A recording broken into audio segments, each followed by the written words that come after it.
ഇജ്ജ് പോയില്ലേ? ഇല്ല നാസറാക്ക്, ഒന്ന് ഹോട്ടലിൽ ഞാൻ കുട്ടികളെ കൊണ്ടാക്കി വന്നിട്ട് അപ്പ ഇട്ടോ ഇതുവരെ ആയിട്ട് ട്രിപ്പ്. അതന്നെ ഞാൻ ഇപ്പൊ 70 ട്രിപ്പ് പോയി വന്നു.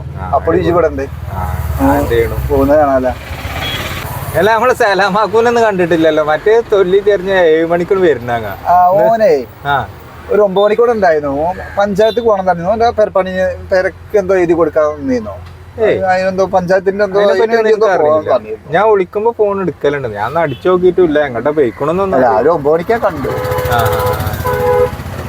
എല്ലാ നാസറാക്കും നിങ്ങള് സലാമാക്കൂന്റെ വീടിന്റെ കാര്യം പറഞ്ഞപ്പോഴാണ് ഞാൻ അങ്ങനെ ട്രിപ്പ് ഇങ്ങനെ പോകുമ്പോ ഓരോ വീടുകൾ ഇങ്ങനെ കാണണം. ആ വീടിനനുസരിച്ച് അതേമാതിരി അതിൽ കാറും ഓലൊക്കെ അവസ്ഥ ഒന്ന് ആലോചിച്ച് എങ്ങനെ ഓൽക്കൊക്കെ അങ്ങനെ ഉണ്ടാക്കാൻ കഴിയും. എനിക്ക് അതാണ് എനിക്കറിയാൻ കഴിയാത്ത. ഇതേ അസുഖം വേറെ, മറ്റുള്ളവരുടെ മുതൽ കണ്ടാണ് ഇങ്ങനെ താവാണ്ടില്ല. നമുക്ക് കിട്ടിയതേറ്റ് നമ്മൾ നടക്കുക.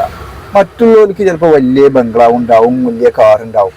അതൊന്നും നമ്മൾ ആലോചിച്ച് നടക്കേണ്ട കാര്യമില്ല. അതിനെക്കുറിച്ചൊക്കെ അന്റെ സ്വഭാവത്തിനെ കുറിച്ചൊക്കെ തോന്നുന്നുണ്ട്. പിന്നെ അല്ലുണ്ട് ഈ സൂറത്തിൽ നിസായിലാണ് തോന്നുന്നുണ്ട് 32ാമത്തെ ആയത്തില്. ഏകദേശം അന്നെ കുറിച്ചാണ്, അന്റെ സ്വഭാവത്തെ കുറിച്ചുള്ള തോന്നുന്നത്.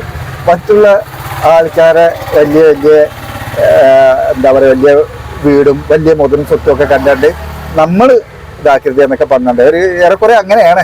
എന്തായാലും അന്റെ സ്വഭാവത്തിനനുസരിച്ചുള്ള ഞാൻ കണ്ടത് പറഞ്ഞോന്നുള്ളൂ. പറഞ്ഞാലും മറ്റുള്ളവർക്ക് ഇതൊന്നും നോക്കരുത്. നമുക്ക് നമ്മൾ എന്തോ ഇല്ലേ നോക്കുക. നമ്മൾ കിട്ടിയതേറ്റ് നമ്മളിങ്ങനെ പോവുക.